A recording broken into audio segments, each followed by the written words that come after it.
Assalamualaikum warahmatullahi wabarakatuh. Perkenalkan, nama saya Nurjia Sahrin dengan NIM 1314211097. Baik, saya akan memaparkan materi tentang peranan serta fungsi pemerintah dalam pembangunan nasional. Yang pertama, ada fungsi-fungsi pemerintah terhadap warganya. Yang pertama, negara sebagai negara politik. Negara adalah suatu organisasi dalam suatu wilayah yang memiliki kekuasaan tertinggi yang sah dan ditaati oleh rakyatnya. Negara merupakan integrasi dari kekuasaan politik. Negara sebagai negara politik adalah entitas politik yang memiliki kedaulatan atas wilayah dan penduduknya. Negara ini memiliki pemerintahan yang berwenang membuat kebijakan politik, hukum, dan ekonomi di dalam wilayahnya. Yang kedua, ada negara sebagai negara hukum. Pengertian negara hukum secara sederhana adalah negara yang penyelenggaraan kekuasaan pemerintahannya didasarkan atas hukum.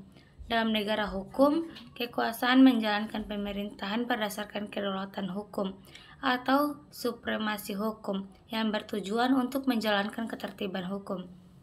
Yang ketiga, ada negara sebagai negara kesejahteraan. Negara kesejahteraan adalah konsep pemerintahan ketika negara mengambil peran penting dalam perlindungan dan pengutamaan kesejahteraan ekonomi dan sosial warga negaranya. Yang berikut adalah negara sebagai negara administratif. Fungsi-fungsi pemerintah selaku pemegang kekuasaan yang didelegasikan oleh rakyat kepadanya seperti fungsi politik, fungsi diplomasi, fungsi penegakan hukum, dan lain-lain tetap berlaku.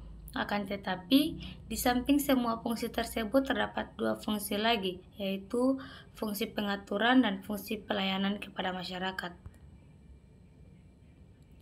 Selanjutnya ada peran pemerintah dalam pembangunan nasional. 1. Peran sebagai stabilisator. Sebagai stabilisator, yaitu pemerintah harus mampu menciptakan adanya keadaan politik, sosial, dan ekonomi yang stabil dan mantap. Di bidang politik misalnya, pemerintah terus berupaya mengamalkan, mengamankan, dan mempertahankan ideologi negara Pancasila dari negara macam baik dari dalam atau luar negeri di bidang sosial. Kedua, ada peran selaku inovator. Bila ditinjau dari segi administrasi pembangunan, inovator atau inovasi berarti temuan metode baru, sistem baru, dan yang terpenting adalah cara berpikir baru. Ketiga, ada peran selaku modernisator. Modernisator berasal dari kata modern.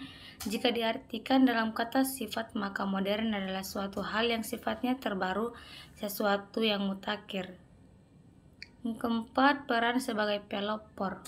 Pelopor adalah seseorang yang merupakan salah satu yang pertama untuk memasuki daerah tertentu, sehingga ia harus menemukan jalan tanpa memperoleh manfaat dari pengalaman dari orang lain. Yang terakhir ada peran selaku pelaksana sendiri.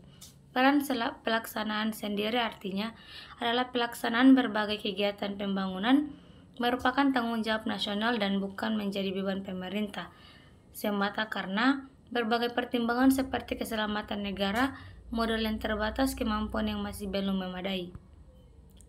Baik, terima kasih. Itulah materi dari saya. Assalamualaikum warahmatullahi wabarakatuh.